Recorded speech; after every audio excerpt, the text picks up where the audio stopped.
ब्रह्मानंदं परम सुखदं केवलं ज्ञानमूर्तिम् द्वन्द्वातीतं गगनसदृशं तत्त्वमस्यादिलक्ष्यम् एकं नित्यं विमलमचलं सर्वधी साक्षीभूतम् भावातीतं त्रिगुणरहितं सद्गुरुं तं नमः। बोलिए सच्चिदानंद सद्गुरुदेव भगवान की जय। जय। सद्गुरुदेव भगवान के चरण कमलों में एक बार फिर दंडवत प्रणाम और सत्संग से जुड़े सभी आदरणीय गुरु भाई बहनों का हृदय से नमन स्वागत। और अभी हमारी इस सुंदर सत्संग कार्यक्रम की परंपरा के अनुसार एक भजन होगा। उस भजन के लिए सादर आमंत्रित हैं आदरणीय गुरु भाई श्री देवेंद्र कुमार रॉय जी। जय गुरुदेव। जय गुरुदेव। जय गुरुदेव। मेरे गुरुदेव की बगिया में उपस्थित सभी गुरु भाई बहन को मेरा सादर नमस्कार। और अब मैं भजन प्रस्तुत कर रहा हूँ। राम भजासो जीता जग में, राम भजासो जीता रे, राम भजासो जीता जग में, राम भजासो जीता रे, राम भजासो जीता जग में, राम भजासो जीता रे। हाथ सुमरनी पेट कतरनी, हाथ सुमरनी पेट कतरनी, पढ़ै भागवत गीता रे, राम भजासो जीता जग में, राम भजासो जीता रे। हृदय शुद्ध किया नहीं मूरख, कहत सुनत दिन बीता रे, हृदय शुद्ध किया नहीं मूरख, कहत सुनत दिन बीता रे, आन देव की पूजा की, गुरु से रहा अतीता रे, आन देव की पूजा की,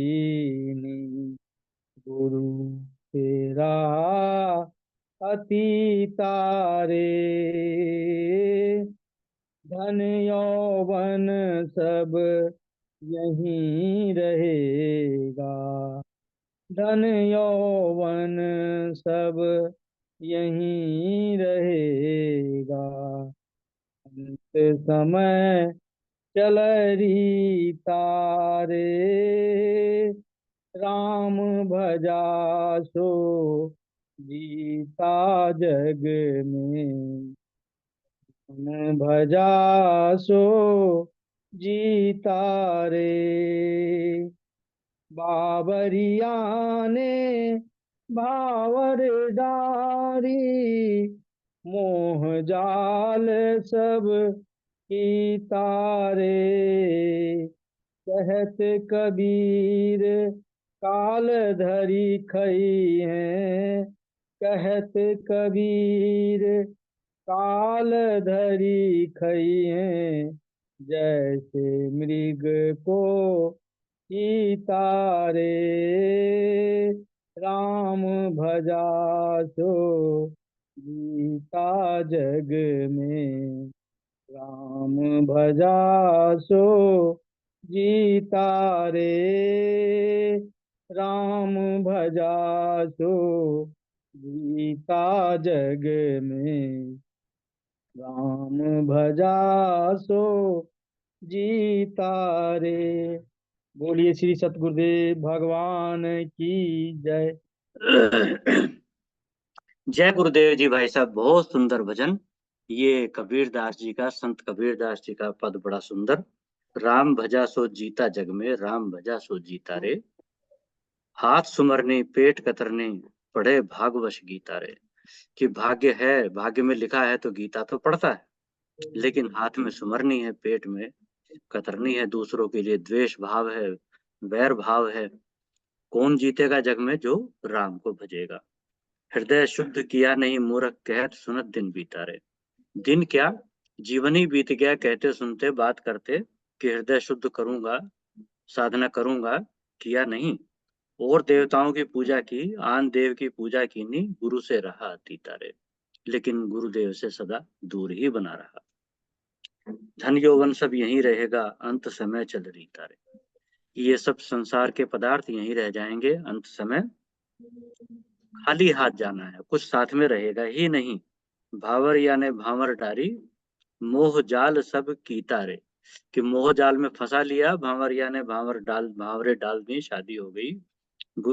कबीरदास जी कहते हैं कि काल खा जाएगा रख करके, जैसे मृग को चीता खा जाता है, शेर खा जाता है, बाघ खा जाता है। बहुत सुंदर भजन, बड़ा प्रेरणादायी भजन है। यदि कोई ध्यान दे इस पर, समझे इसको, और हमारे गुरु भाई बहन सभी बहुत सजग हैं, जरूर इससे प्रेरणा प्राप्त करेंगे। आपका बहुत बहुत धन्यवाद भाई साहब। और अब आज के पावन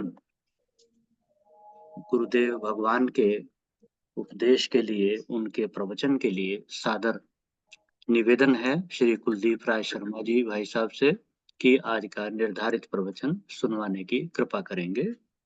हाँ जी, हाँ, वो शुरू करने से पहले मैं जरा जी बताना चाहता हूँ कि इसमें 2-3 दिन से कंप्यूटर में कुछ प्रॉब्लम है, बीच में रुक भी जाता है। यहाँ कभी जी म्यूट टाइम पे नहीं होता, तो आप चिंता न करें, उसमें जल्दी बाद में मैं ठीक कर लेता हूँ इसको। ठीक है जी, वैसे ठीक है ये 1-2 दिन में समस्या सॉल्व हो जाएगी। आज भेजा था कंप्यूटर ठीक करने के लिए, उनके पास जी, टाइम नहीं मिला, तो हो जाएगा, कल परसों तक हो जाएगा ठीक। तो ठीक। अभी हम भजन शुरू करने जा रहे हैं। आज हम नहीं, अभी सदगुरु भगवान की प्रवचन शुरू करने जा रहे हैं। आज आप श्रवण करेंगे केनो उपनिषद प्रवचन 13 भाग 1। राम जय राम जय जय राम,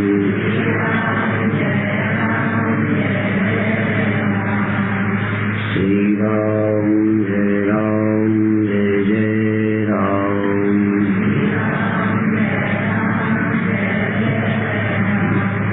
सच्चिदानंद भगवान की।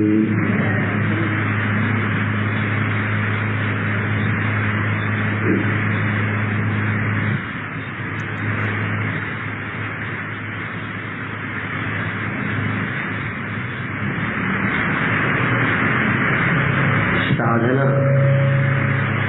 क्यों करनी है, जबकि हमने ये आपके सामने चर्चा की कि परमात्मा और मुक्ति साधन साध्य नहीं, साधन से परमात्मा नहीं मिलता, परमात्मा साधन निरपेक्ष है, आनंद साधन निरपेक्ष है, मुक्ति साधन निरपेक्ष। किंतु हमने आनंद, हमने जीवन, हमने कुछ सफलताएं कर्म के द्वारा, साधनों के द्वारा उपलब्ध की है। इसलिए हमारी बुद्धि में ये बात बैठ गई है कि परमात्मा भी साधन से मिलेगा। परमात्मा साधन से नहीं, केवल विश्वास से मिल जाता है।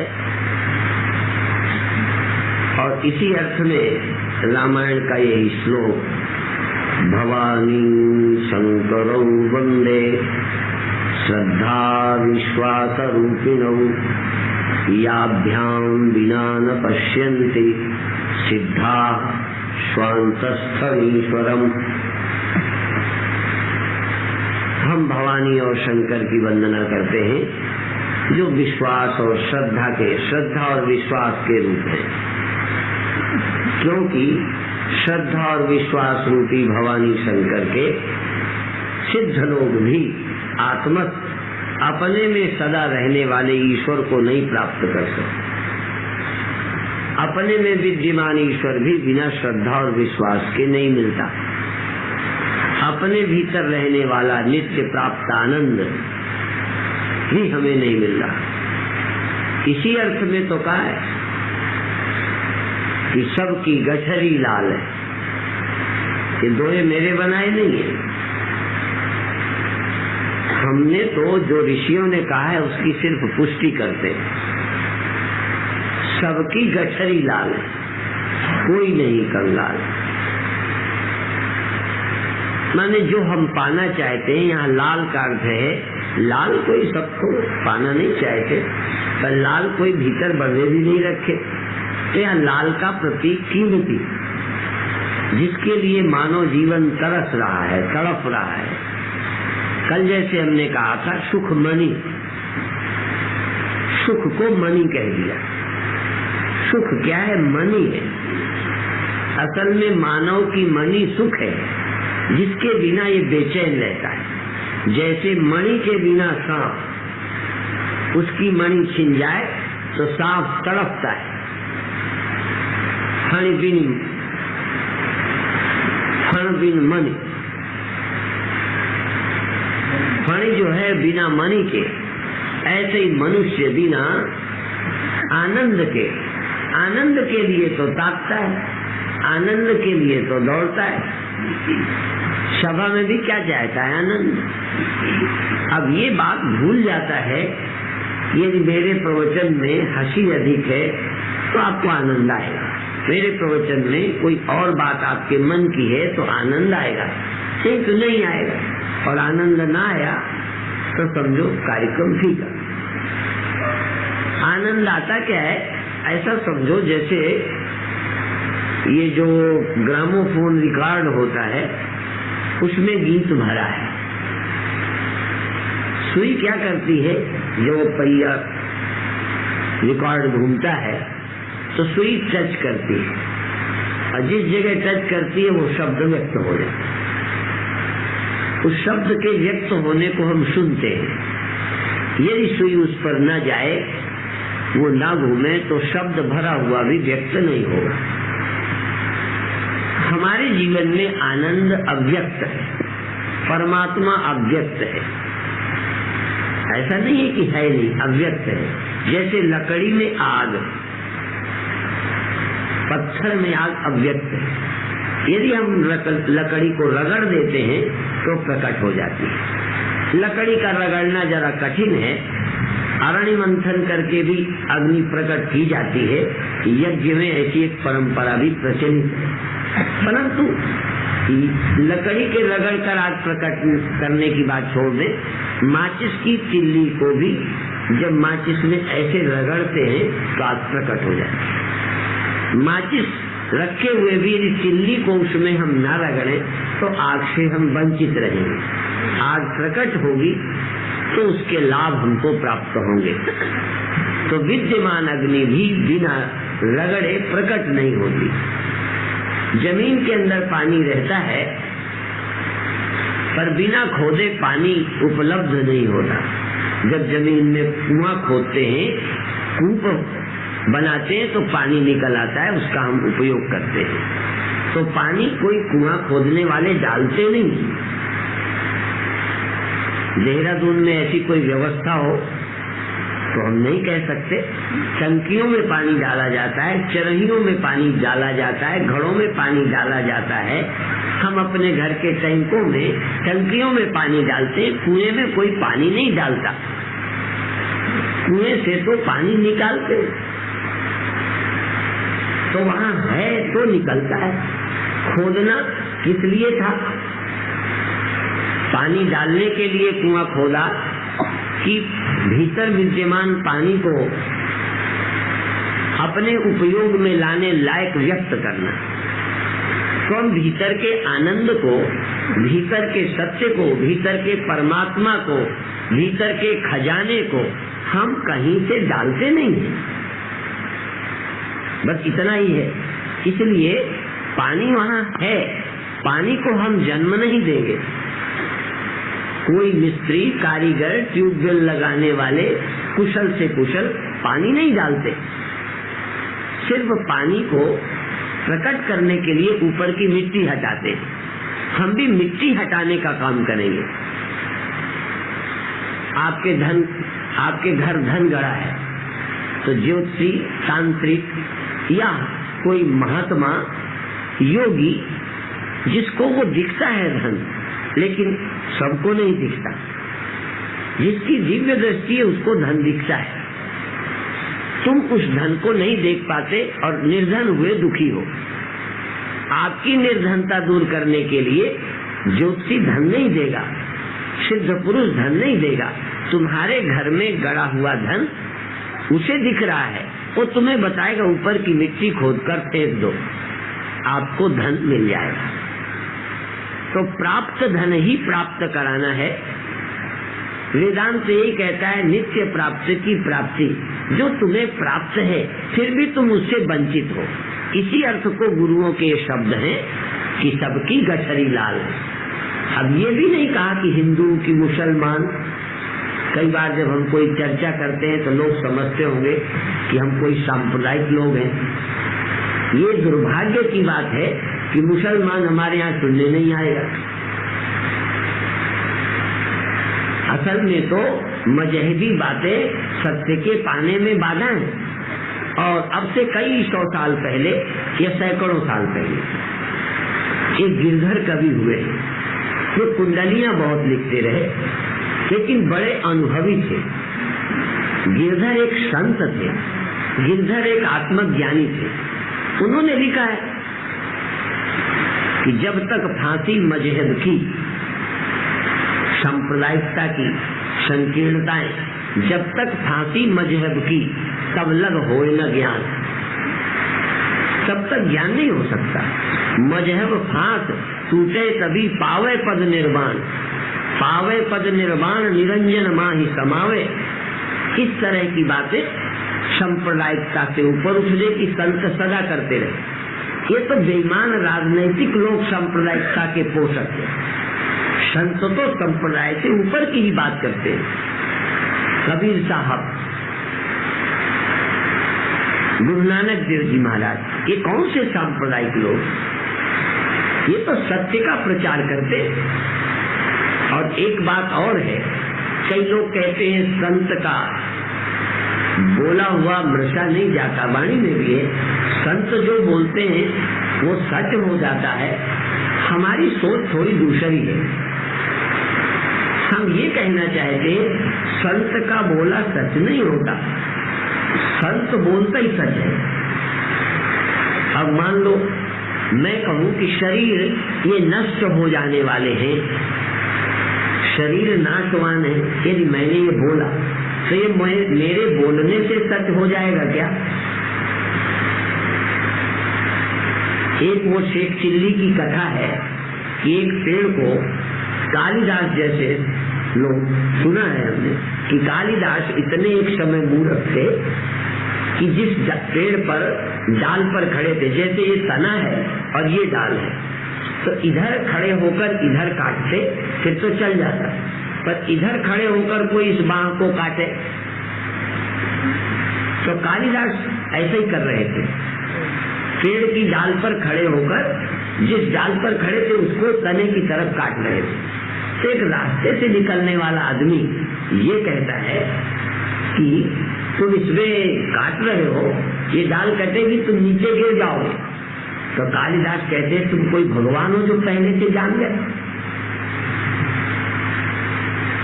माने ये बात बता देना भी जैसे कोई सर्वज्ञता की बात है। भगवान है जो पहले से जान गए। उनका जा और वो चला गया, राहगीर गया, वो डाल कटी नीचे गिर गया। अब कालिदास को लगता है कि यार सचमुच वो खुदा था, अल्लाह, ईश्वर था, भगवान था, उसे पहले से पता हो गया। चलो उन्हीं से आगे का भी भविष्य पूछा है।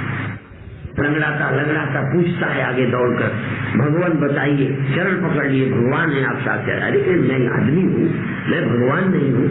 कहा तो पहले से कैसे जान गए कि डाल कटेगी तो मैं गिर जाऊंगा?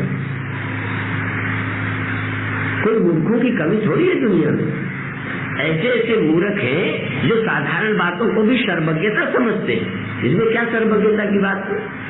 और इसमें क्या है मेरी बात? मैंने कहा शरीर नष्ट हो जाएगा, एक दिन ये नहीं रहने वाला। इसमें कौन सी बात है सर्वज्ञता की? साधारण सी बात है कि जो होने वाला है वो हमने कह दिया।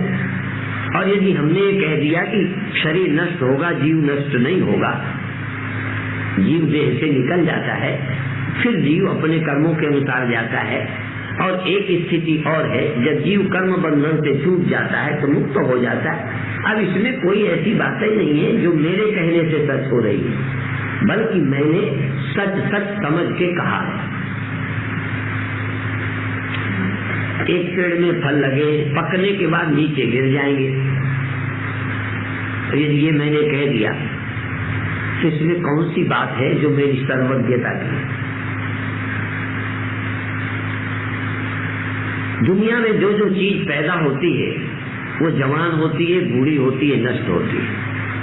यद्यपि पशु और बालक और बच्चे छोटे होते हैं, फिर जवान होते हैं तो बढ़ते हैं, फिर बूढ़े होकर दुबले होकर कमजोर होकर मर जाते हैं। हर चीज इसी तरह बढ़ के बूढ़ी नहीं होती। अब एक मकान हमने बनाया, बन के आज तैयार हुआ, मकान का जन्म हुआ। अब जन्म जिस दिन मकान का हो गया, गर्भ नहीं, जन्म, बिल्डिंग पूरी तैयार हुई, उद्घाटन हो गया, समझो मकान का जन्म हो गया। अब ये कोई बढ़ के जवान होगा? ये कोई बढ़ के जवान नहीं होगा, ये कुछ उम्र के बाद बूढ़ा होगा। नियम तो शरीर के ही लागू है, पर बढ़ने की प्रक्रिया पेड़ जैसी मकान पे लागू नहीं होती। पर पुराना होना जन्म के बाद शुरू हो जाता है और वो एक दिन जर्जर हो जाएगा, नष्ट हो जाएगा। किसी मकान को देखकर हम कहें नष्ट हो जाएगा, इसमें कौन सी सर्वज्ञता की बात है? और एक कहानी में कह देना चाहता हूँ, मेरे गुरुदेव कहा करते थे, कई लोगों को ऐसी चीजें बनाने का शौक होता है जो दुनिया में न मिले, नहीं हो कम से कम। जैसे कोई ताजमहल है, हावड़ा का पुल है, चीन की दीवार है, कोई और चीज है। कौन वो एक कलकत्ते में पेड़ भी था कंपनी बाग में, बट का 3.5 फरलांग का, इतना बड़ा बट का पेड़। माने मनुष्य के मन में कोई ऐसा दिल करता है करूं जो कहीं न हो। एक मनुष्य के मन में आया, राजा महाराजा था, कि ऐसा मकान बनाऊं जिसमें कोई कमी न हो। जैसे अभी राधा स्वामी मठ में आगरे में एक भवन बन रहा है, जिसको 60-70 वर्ष हो गए बनते हुए, अभी पूरा नहीं हुआ, बन रहा है। उनका भी उद्देश्य है ऐसा बने जिसमें कोई कमी न हो। यदि कोई चीज कमी होती है उसे तोड़ देते हैं, फिर बनाते हैं। बन रहा, उस राजा को भी शौक हुआ कि मैं ऐसा मकान बनाऊंगा कि कोई इसमें कमी न निकाल सके, और उसने बनाया। जब बड़े बड़े लोग आकर कह गए कि इसमें कोई कमी नहीं है, हर चीज बिल्कुल सही है, तो राजा प्रसन्न हुआ। भीड़ देखने जाने लगी।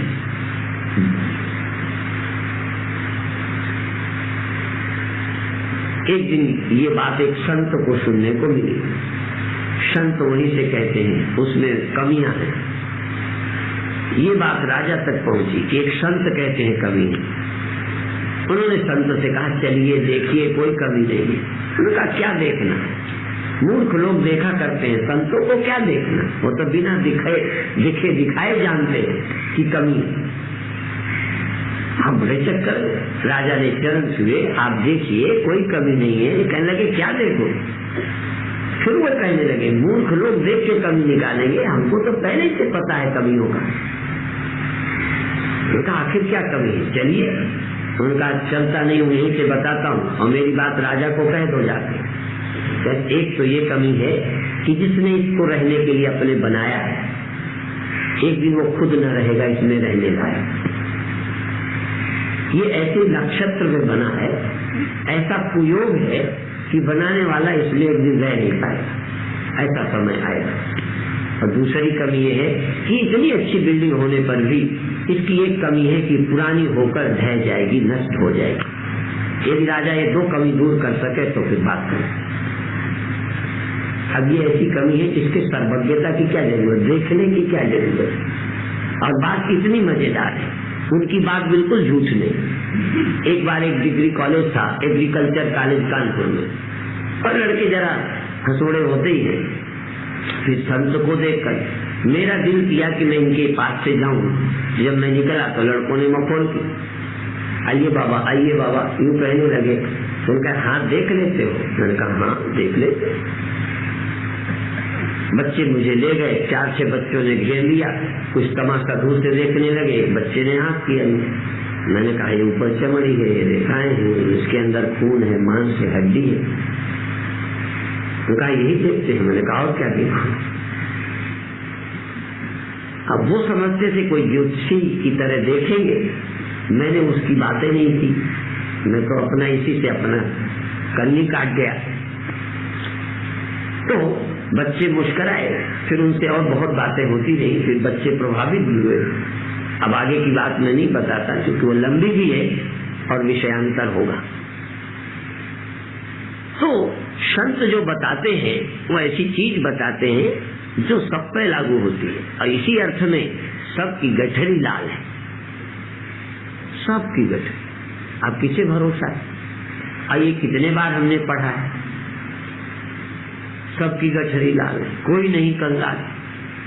ये देखो सांप्रदायिकता से रही, न इसमें हिंदू कहा, न मुसलमान का, न स्त्री कहा, न पुरुष का, न ब्राह्मण कहा, न शूद्र का, सबकी गठरी लाल है और कोई नहीं कंगाल।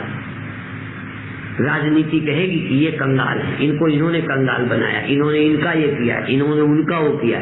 संत कहते हैं सबके पास खजाना है, सबके पास खजाना। और पर चाबी संतों पास सखी, पर चाबी जो है तुम्हारे घर खजाना, पर चाबी दूसरे के हाथ।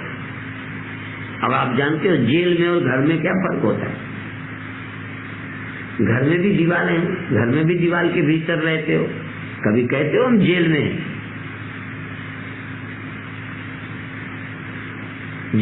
जिसके दरवाजों की चाबी खोलने और बंद करने की हाथ में हो वो घर होता है, और जिसकी चाबी किसी और के हाथ होती है वो जेल होती है।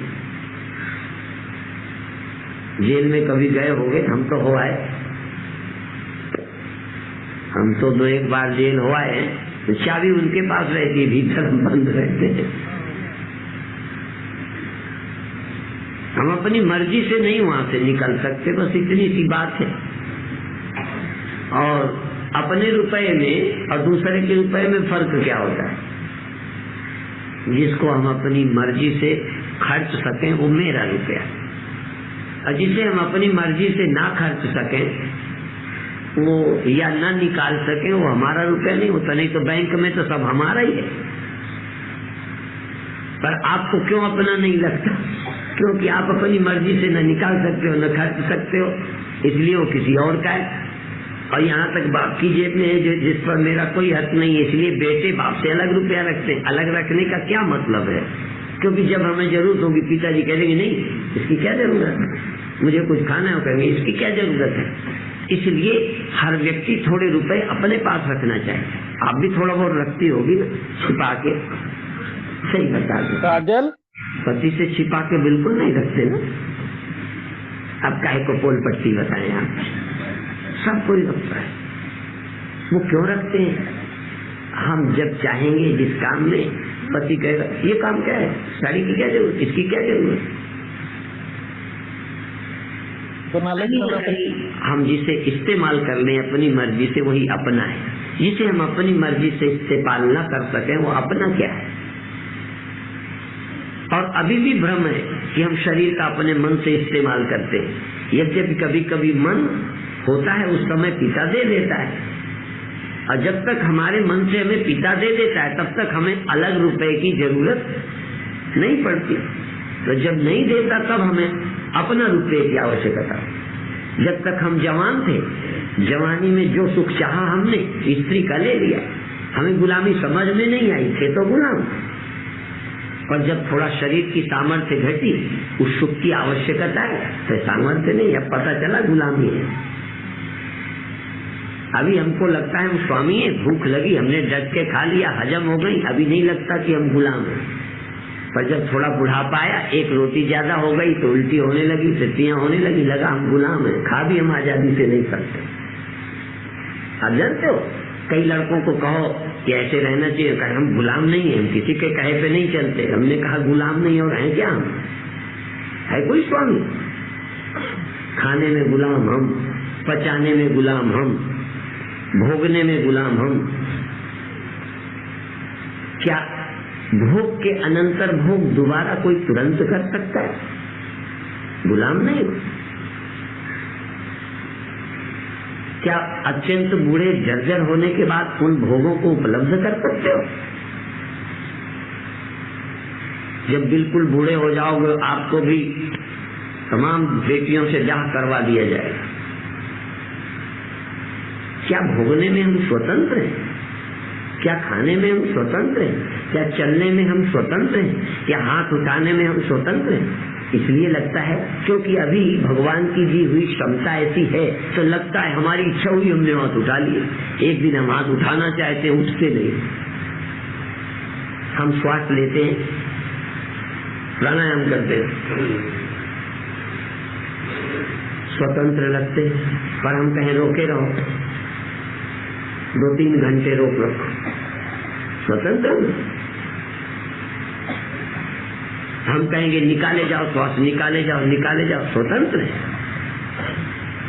हाँ स्वतंत्र है, हमारे हाथ में है क्या? और हम ये कहना चाहते हैं इसमें आप स्वतंत्र नहीं है, लगता ऐसा है हम स्वतंत्र हैं। श्री अरविंद ने एक जगह कहा है कि गुलामी के समझने के लिए बहुत झीली बुद्धि चाहिए। वो एक जगह कहते हैं कि स्वाधीनता का भ्रम क्यों हुआ जीव को, स्वतंत्रता का भ्रम क्यों है? हम गुलाम नहीं है, इसलिए कि हमें इच्छा होती है फिर खाते हैं। इच्छा हुई आपने खाया, तो इच्छा होने पर खाया, इसलिए आपको लगता है हम आजाद हैं। थकान आई, लेट गए, हमें लगता है हम आजाद हैं। चलना चाहा, चल लिया, लगता है हम आजाद हैं। लेकिन इच्छा हुई चलने की फिर चले तो आजाद, इच्छा हो चलने की न चल पाए तो गुलाम। पर एक और गहरी बात है कि इच्छा होने में भी आप स्वतंत्र हो क्या? जैसे खाने की इच्छा हुई, खा पाए, खाने को मिल गया तो स्वामी, खाने की इच्छा हुई, खाना नहीं मिल रहा, गरीब है तो गुलाम। लेकिन प्रश्न और गहरे हैं कि खाने की इच्छा में क्या आप स्वतंत्र हैं? क्या आप खाने की इच्छा अपनी मर्जी से करते हैं क्या? कि खाने की इच्छा भी गुलामी है, इच्छा में भी हम गुलाम हैं, इच्छा भी हम स्वतंत्रता से नहीं कर सकते। आप खाने की इच्छा कर सकते हो? कोई हाथ उठाए जो खाने की इच्छा कर सकता हो? तो हम तो इच्छा की पूर्ति छोड़ो, इच्छा भी हम नहीं कर सकते अपनी मर्जी से। क्या कभी ध्यान जाता है इस बात?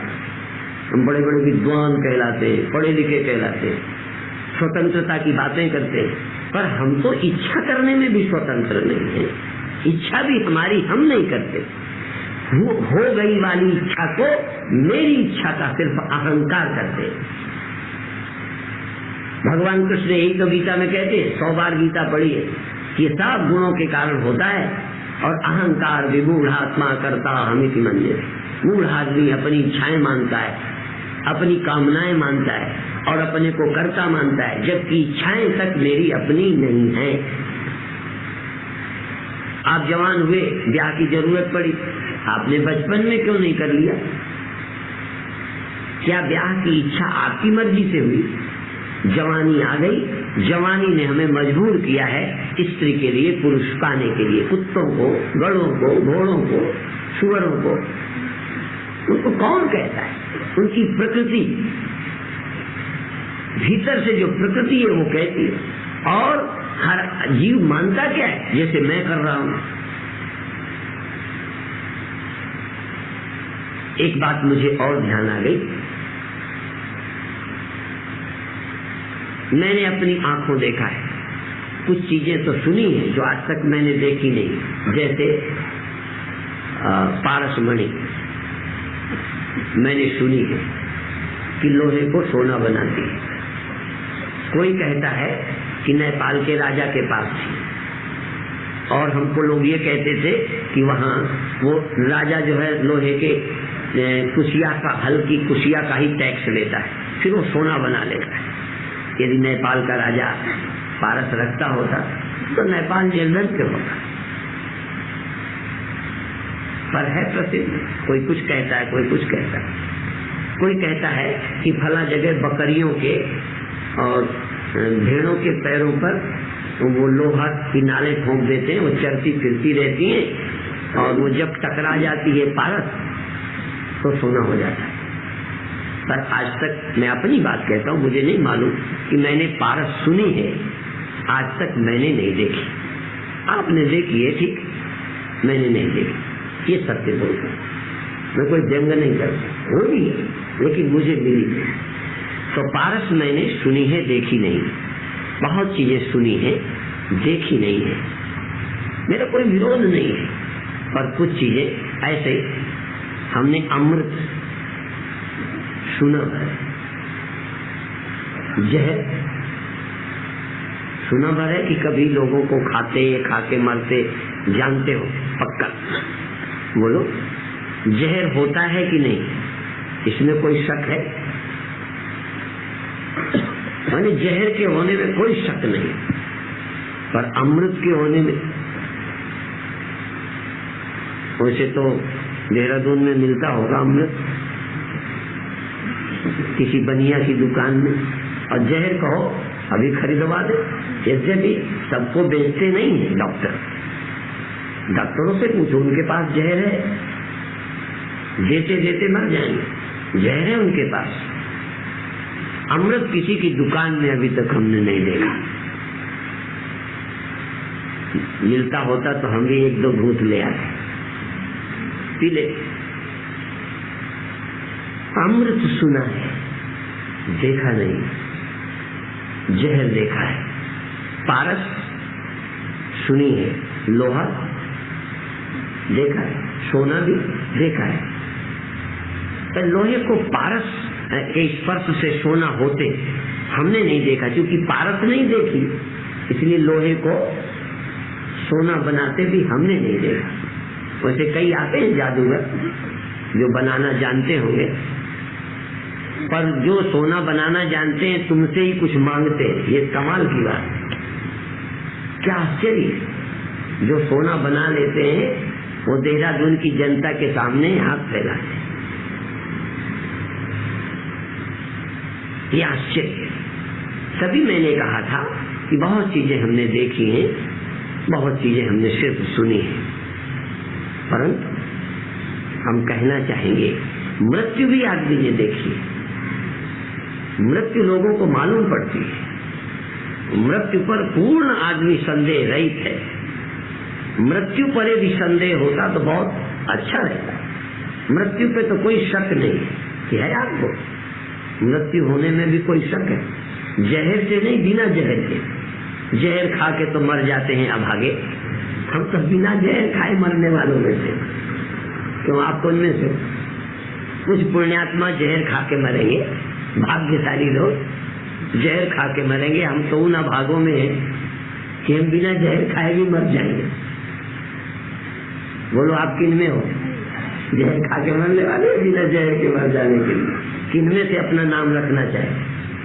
तो कभी नहीं जहर खा के मरने वालों में से भगवान न करे हम जहर खा के मरे। जब वैसे ही मर जाना फिर जहर भी क्यों खाएं?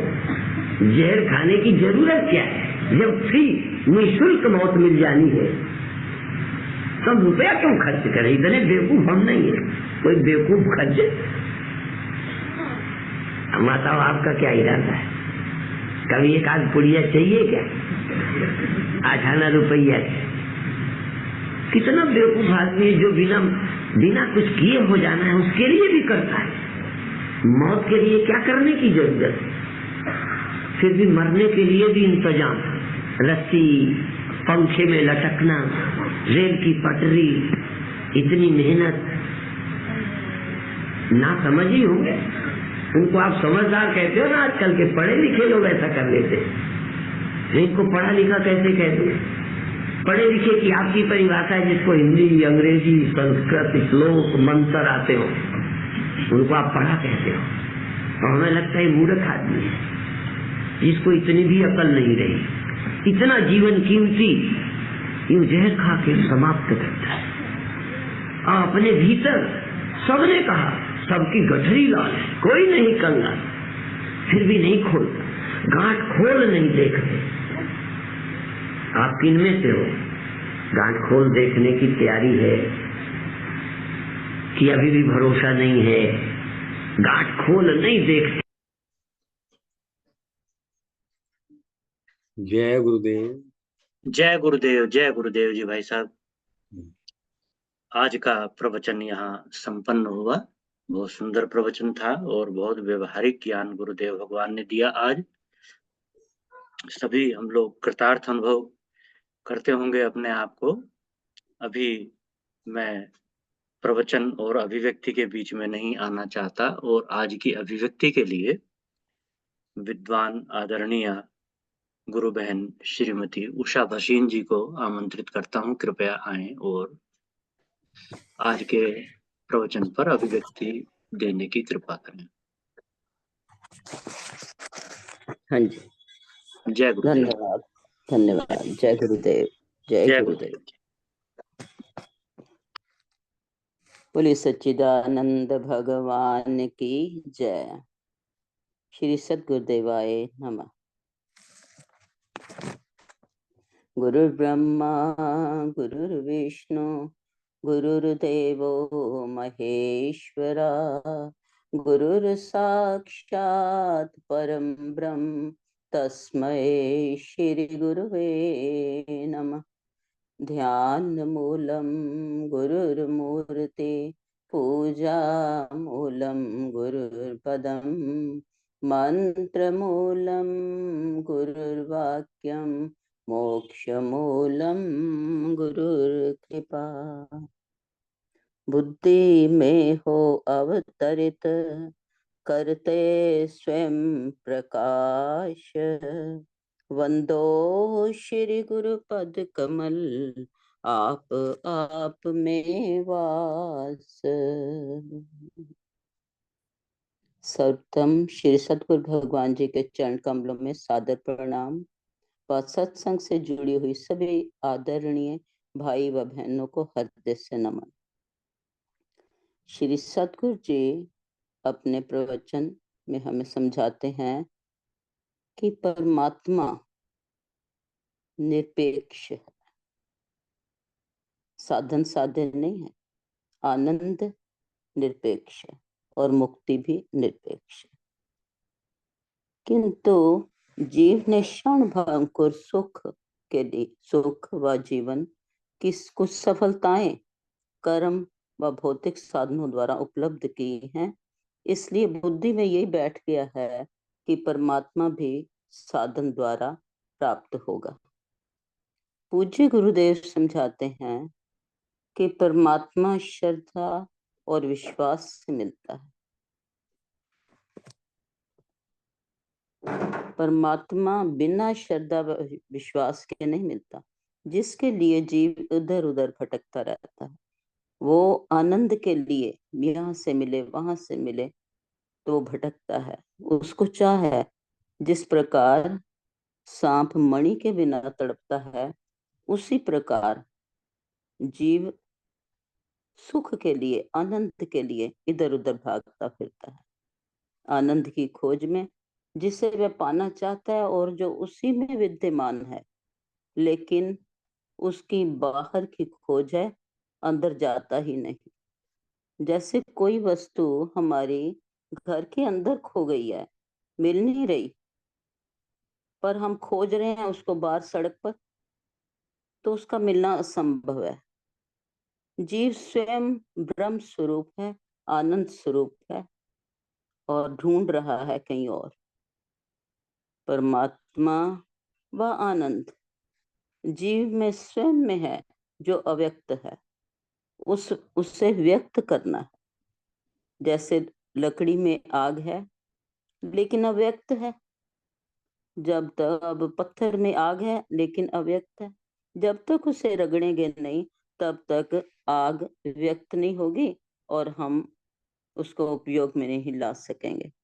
माचिस है, उसमें भी है, लेकिन उसकी तीली को रगड़ेंगे नहीं तो वह जलेगी नहीं और हम उसका उपयोग नहीं कर सकते।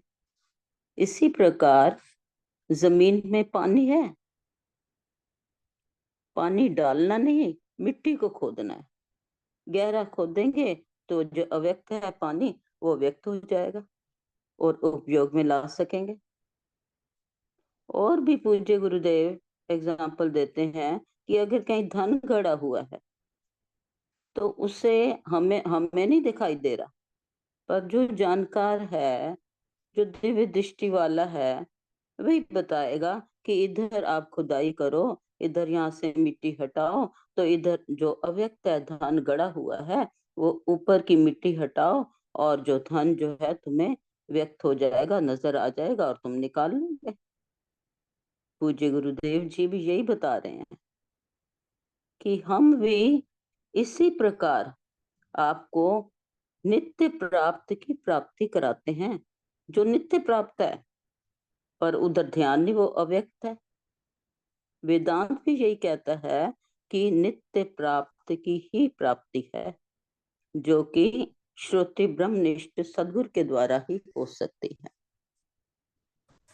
इसीलिए कहते हैं कि सबकी गठरी लाल है, कोई नहीं कंगाल। एक संत गिरधर जी हुए हैं, जो कवि भी थे और आत्मज्ञानी हुए थे। उन्होंने कहा, जब तक फांसी मजहब की तब तक न पावे ज्ञान, मजहब टूटे पावे पद निर्वाण, पावे पद निर्वाण निरंजन माहे समावे।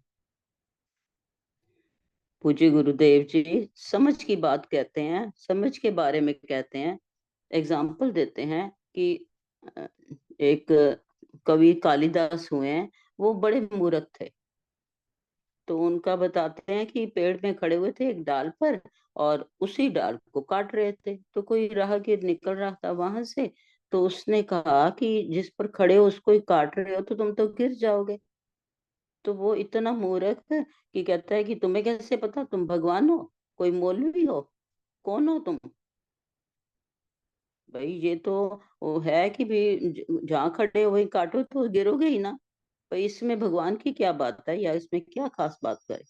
वो इतना मूर्ख था।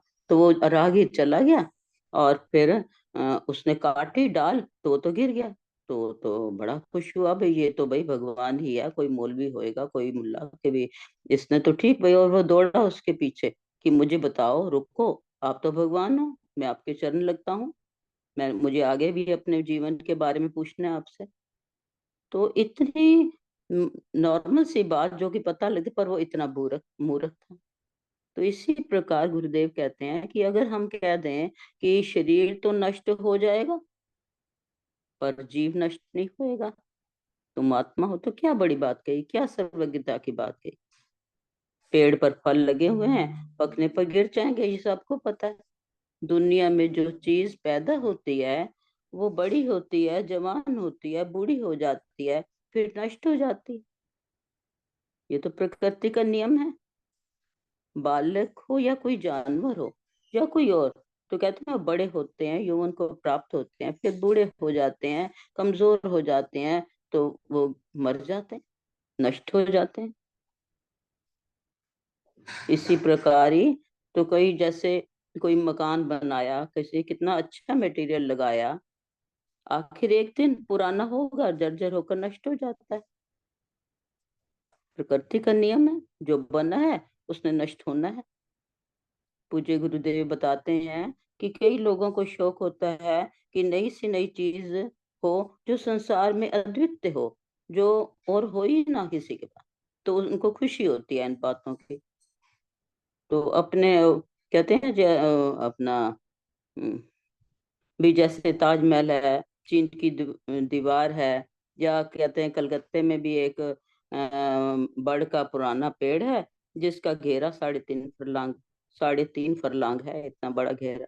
इसी प्रकार कहते हैं एक राजा था, उसको भी बड़ा शौक था कि मैं अच्छी से अच्छी चीज बनाऊं, ऐसा बनाऊं कि जो है वो अद्वितीय हो और जो किसी ने देखा ना हो और उसमें कोई कमी ना हो।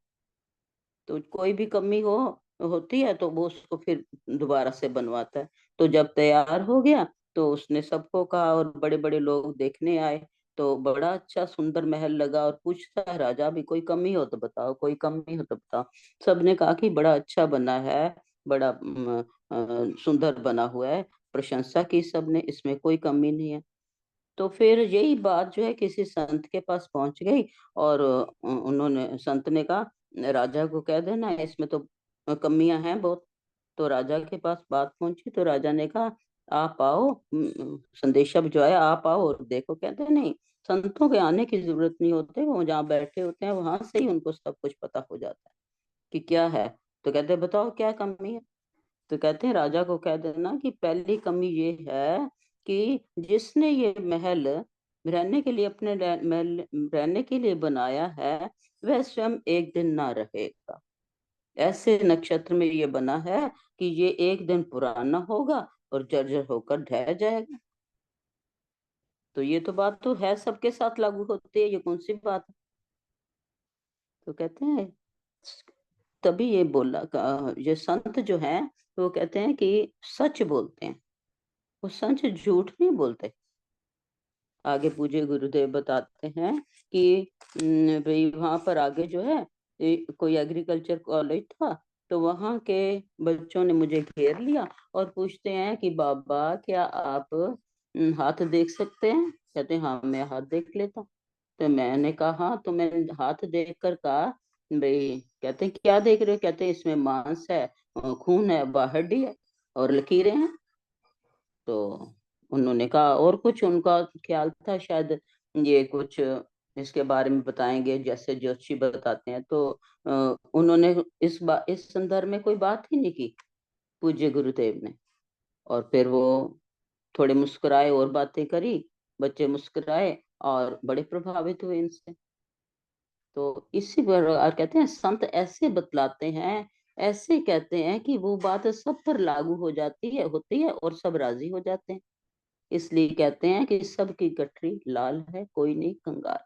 सारे प्रवचन में पूज्य गुरुदेव ने कितनी बार ये कहा कि सबकी गठरी लाल है, कोई नहीं कंगाल। सबके अंदर जो है खजाना है, सबके अंदर जो प्रभु ने भरा हुआ है, बस उसको जो है खोलना है, देखना है, समझना है हमें। भाई हमें अपनी समझ इस्तेमाल करनी है, सबके पास खजाना है। कहते हैं, आप पूज्य गुरुदेव जी कहते हैं कि जेल और घर में क्या अंतर है। भी घर भी तो हम दरवाजे बंद करके बैठते हैं ना, तो जेल में भी बंद होता है, फर्क क्या है।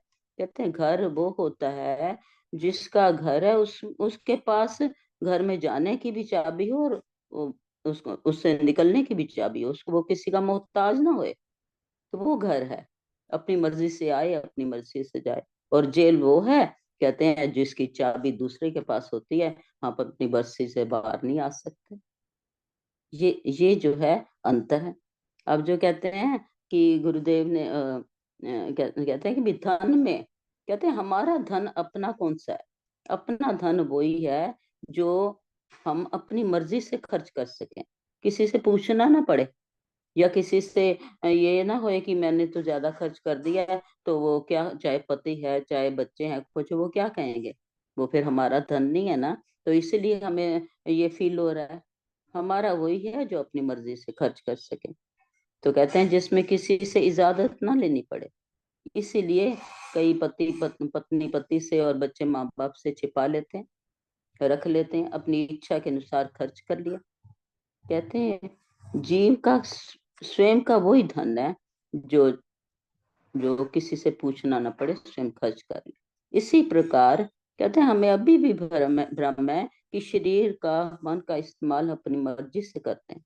कहते हैं नहीं, खाने में पचाने में सब में पराधीन है, गुलाम है। आयु बड़ी हो गई तो थोड़ा सा अधिक खा लिया तो पचाना मुश्किल हो गया। उठना बैठना चलना फिरना अपनी इच्छा से नहीं कर सकते। शरीर की अवस्था के अनुसार इच्छा करने में भी हम स्वतंत्र नहीं है। पूज्य गुरुदेव कहते हैं कि अभी हमारे में क्षमता है, यह सब करते हैं, प्राणायाम भी कर रहे हैं, श्वास ले रहे हैं, पर अगर कोई कहे कि श्वास लेते जाओ या निकालते जाओ तो कितनी जितनी क्षमता है वही तो कर सकेंगे, उतना ही तो हो सकेगा। हम स्वतंत्र नहीं है, हम प्रतंत्र हैं, पराधीन है।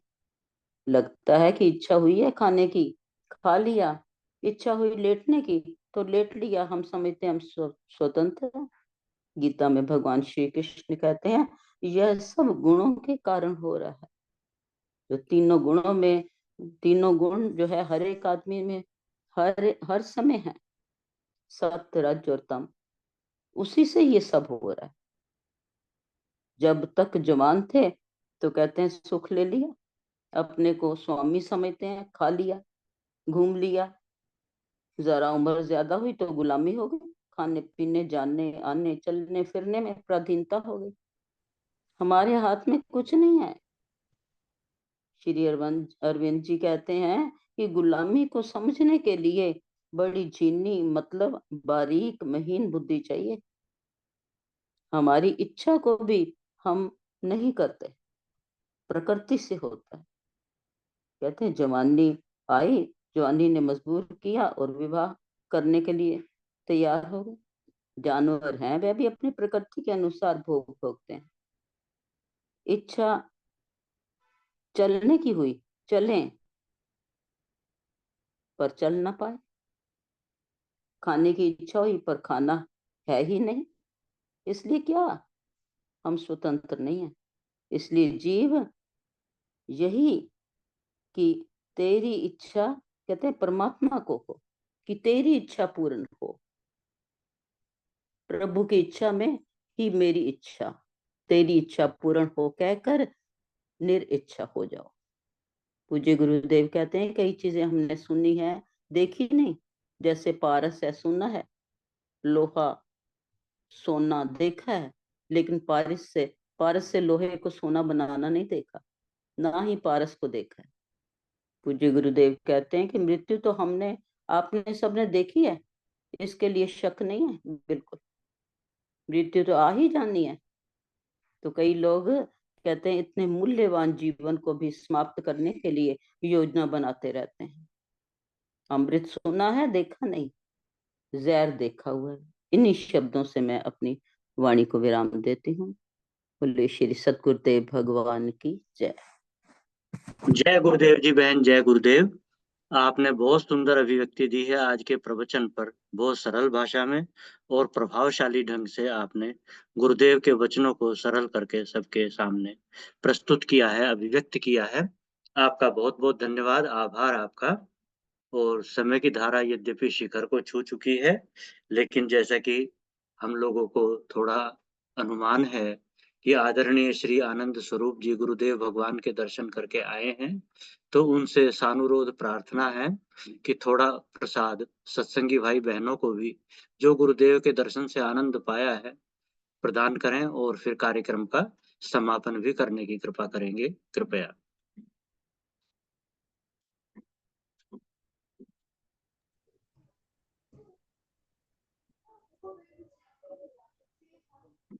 शायद मेरी आवाज कीजिए। उन तक नहीं पहुंच पा रही है। आनंद स्वरूप जी अनम्यूट कीजिए। मैं नहीं कर कोई। अच्छा, अब देखिए अब हाँ, हो आवाज आ गया। रही है। हाँ, आ हाँ जी, रही है। आ रही है। जी आ रही है। जी बहुत सुंदर प्रवचन। शुरुआत में ही गुरुदेव ने कहा कि सबकी गठरी लाल है, कोई नहीं कंगाल। इसका पूरा मायने क्या है, ये जब सुन रहा था तो बहुत बार हमने सुना भी होगा, पर इस बार सुना तो एक नया कंसेप्ट में आया कि ये लाल कैसा है और इससे क्या मतलब, ये कीमती है तो इससे कौन सी चीज मिल जाती है जिसे जिसे पाने की इच्छा होती है। तो निश्चित रूप से सबकी गठरी लाल है, कोई नहीं कंगाल, अर्थात कोई अभाव परमात्मा ने हमें देकर नहीं भेजा है, भाव से भरकर भेजा है। और जो भाव से भरा हुआ होता है वो कभी कंगाल हो ही नहीं सकता, क्योंकि परमात्मा ने अपनी करुणा और कृपा का इतना प्रसाद हमें दिया है कि किसी को कंगाल पैदा ही नहीं किया। सबको ऐसा सब चीजें इतनी सारी दी हैं, इतना कुछ दिया है जिसकी हमें कल्पना भी नहीं कर सकते। यही हमें सोचना है कि सबकी वो लाल, वही लाल हम देखें कि जो अनमोल रतन परमात्मा ने हमें मनुष्य शरीर देकर भेजा है, उसमें कितना कुछ भरा हुआ है।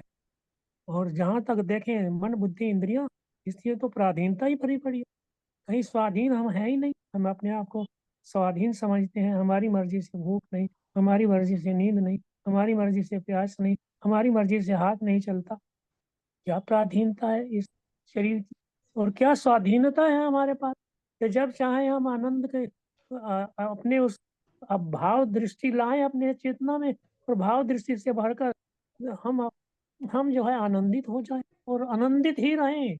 अरे यहाँ तो जो मिलेगा रहेगा नहीं, और वहाँ जो जो अभाव से भरकर जो मिलेगा ना, अभाव उसका होगा ही नहीं। अभाव रहित हैं हम। अभाव तो हमारा क्रिएशन है। अभाव तो हमारी स्वाधीनता के कारण है कि हमने स्वाधीनता को भी पराधीनता को भी स्वाधीनता अनुभव कर लिया। बहुत सुंदर परिचर्चा है आज की, और बहुत बहुत ही अच्छी बात गुरुदेव ने बहुत ही सरल भाषा में हम सबको ये चेताया है कि देखो, तुम कंगाल नहीं हो, तुम तो भरे पड़े हो, भरे पड़े हो अपने भाव से भरे हो, भाव से भर जाओ, फिर कोई कोई कंगाल नहीं है। तो इस दृष्टि से समय की धारा आगे बढ़ रही है। आगे कुछ कहने की चाहें तब भी समय रोक रहा है, तो इसलिए मैं अपनी वाणी को यही यही विराम देकर यही प्रार्थना करूंगा कि हम भी अपने जीवन में उस अभाव रहित जो और परमात्मा ने हमें दिया है, आनंद का जो एक स्रोत, गहरा स्रोत जो हमारे ही भीतर भरा हुआ है, उसकी उसकी कल्पना करें। अभी कल्पना करो, नहीं मिला कोई बात नहीं, कल्पना करते करते निश्चित रूप से वो कल्पना भी हमें साकार हो जाएगी। निश्चित रूप से जो चाहते हैं हमें मिल जाएगा, और जो मिल जाएगा फिर और सागर से हम पार हो जाएंगे। इस संसार की ये जो गाथा है हमारी, वो एकदम जो है पूरी हो जाएगी।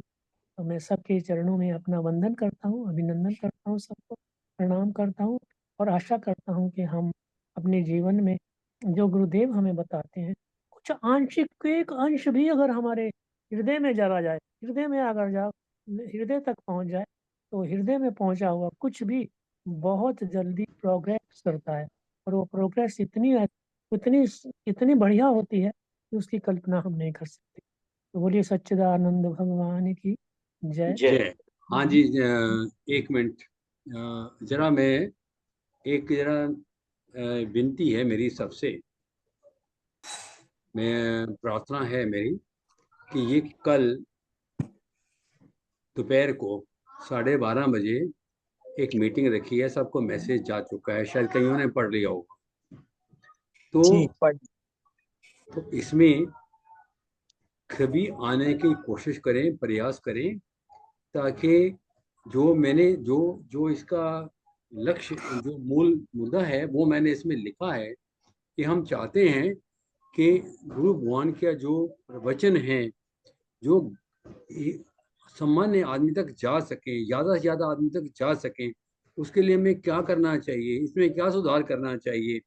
सभी अब मैसेज पढ़ लीजिए, और उसके बाद जो कुछ भी आपके पास कोई इसके बाद कोई सजेशंस हैं वो दीजिए, उसको इम्प्लीमेंट करने की कोशिश करेंगे, और शायद कोई नया रास्ता निकले, कोई इसको राजा ज़्यादा अच्छा बनाया जा सके, वो हमारा प्रयास है। मेरा नहीं, आप सबका प्रयास है, क्योंकि ये ग्रुप मैं नहीं चला रहा, आप चला रहे हैं। धन्यवाद। बोलिए गुरुदेव धन्यवाद। भगवान की जय। हाँ, कुछ कहना चाहते हैं तो बताएं।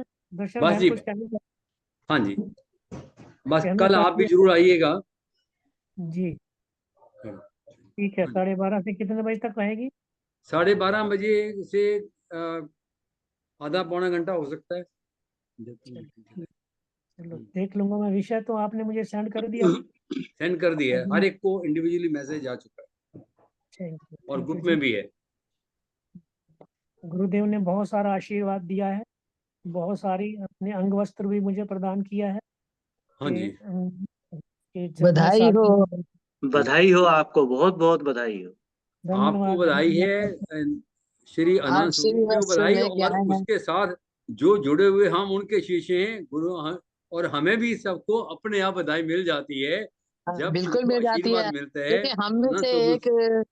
एक कोई पास हुआ, किसी को डिग्री मिली। हाँ जी, ये सब बहुत सब खुशी जो की है बात सद्भावना है आपकी, और प्रेम है आपका, और आपकी उदारता है, करुणा है। मैं सबको साधु इसलिए आप बने, सम्मानित हम हुए। आनंद स्वरूप जी, जी साधु आप जी। बने, सम्मानित हम लोग हो गए। आप उदार है ना, इसलिए ये सब आपके इसी मुख से निकल रहा है। आप उदार हैं, करुणा कर हैं। तो अब चलिए, भगवान करे आपकी बात अब लग जाए।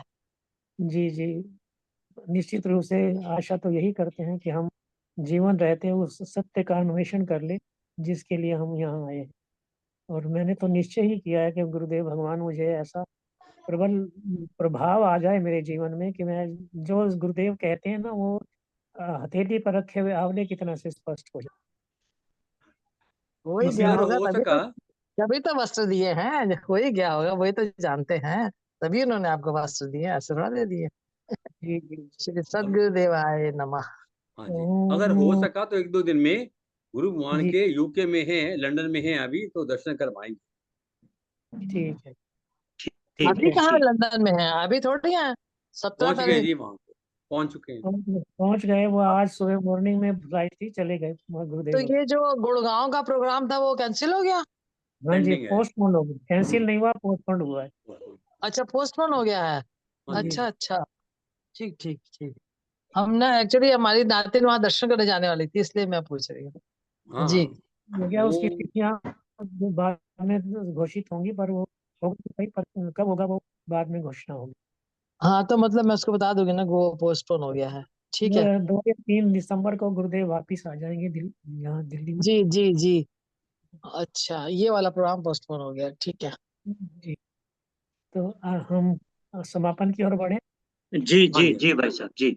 हाँ जी, तो बोलिए गुरुदेव भगवान की जय। की जय। ओम गुरु ब्रह्मा गुरुर्विष्णु गुरुर्देवो महेश्वरा गुरु साक्षात् परब्रह्म तस्मै श्री गुरु नमः। ओम ध्यानमूलं गुरुर्मूर्ति पूजामूलं गुरुपदम् मंत्रमूलं गुरुर्वाक्यं मोक्षमूलं गुरुकृपा। ॐ सर्वे भवन्तु सुखिनः, सर्वे सन्तु निरामया, सर्वे भद्राणि पश्यन्तु, मा कश्चित् दुःखभाग् भवेत्। ॐ शांति शांति शांति। आज के आनंद की जय। हाँ। और नमो नारायण, नमो नमो नारायण। नारायण, नमो नमो नारायण। नारायण जी, नमो नारायण, नमो नारायण। नमो नारायण।